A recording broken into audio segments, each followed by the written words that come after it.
natin ang kawali.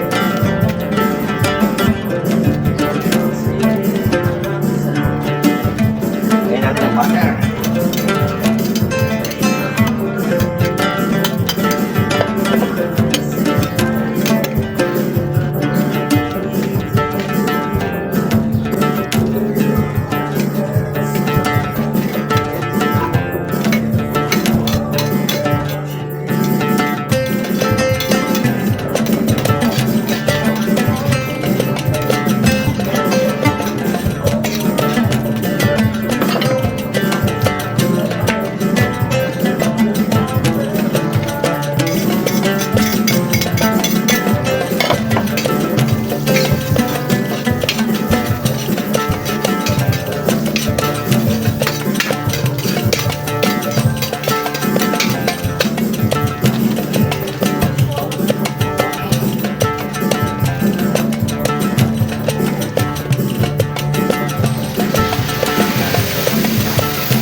Sobrang mahal ng sili ngayon mga idol. Kaya lalagyan lang natin ng isang prasong sili. Napakamahal ng sili. Joke lang po mga idol. Dadagdagan natin yung mamaya. So, mga idol, dito na natin ipiprito ang ating ang ating patatas at carrot. Ipiprito natin. Kasi para matagal ding masira ang ating ulam. Mas maganda yung piniprito. Kasi meron nga tayo nakasalang doon sa kahoy, kaya dito lang muna. At next, ito na natin ang ating patatas. So, ito naman ating carrot. Sinama na din natin yung bell pepper. Ayan lang natin ito. Medyo maluto. Maparito.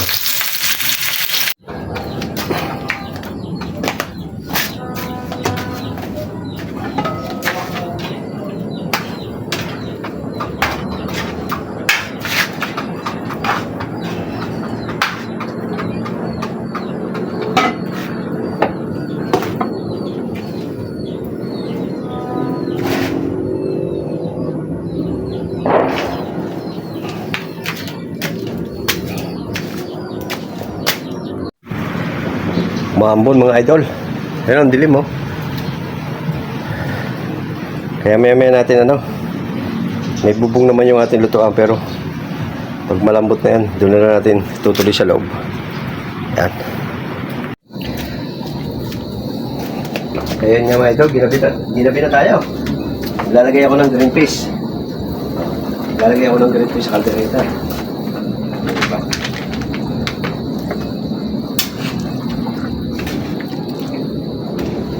May natin lalagyan ng peanut butter.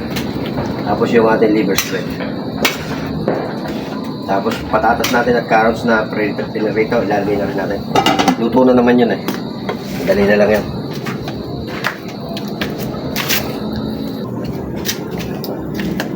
Ilalagay na natin ang ating bell pepper, carrots at saka patatas na pinarito. Yan mga idol.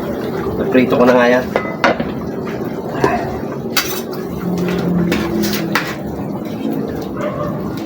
Yan.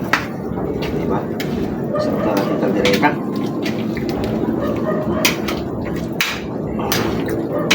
Itong masarap kasi pagka talagang pinakuloan natin ng maayos tapos kumpleto ricado. Napakasarap niya. So ilalagay na natin ang ating peanut butter. Lalagyan natin yan. Lalagyan na natin ang unahin muna natin itong ating Reno mga idol. Liver spread. Hindi siya Reno pero ibang brand. Pero sarap yan. Pares lang liver spread. Yan ang hindi nawawala sa kaldereta. Yung liver spread. Medyo madilim na mga idol pero makikita nyo naman. Siyempre lagyan din natin ng lagyan na natin ng peanut butter. Yan. Maglagay tayo ng peanut butter. Kahit mga lang. Hindi naman masyadong marami. Mga 2 kutsara lang. Ayos na yun. Mga idol.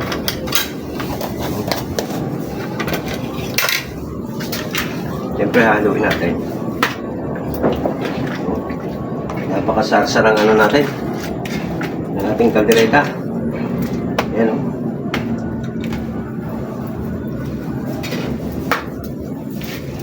Diba? So ayan mga idol, luto ng ating kaldereta.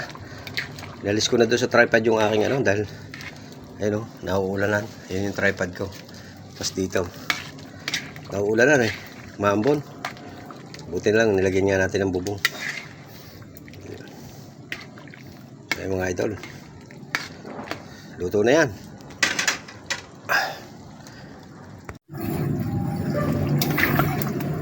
Ayan ang ating pork caldereta mga idol.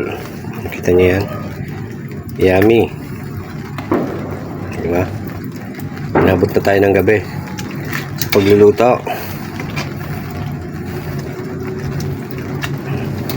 Ayan. Talaga namang sabi nga sarsa pa lang yung ulam na. Alright. Ayan mga lodi, luto na ng ating kaldereta. Gusto ko yung medyo ganitong masarsa. Masarap tong masarsa.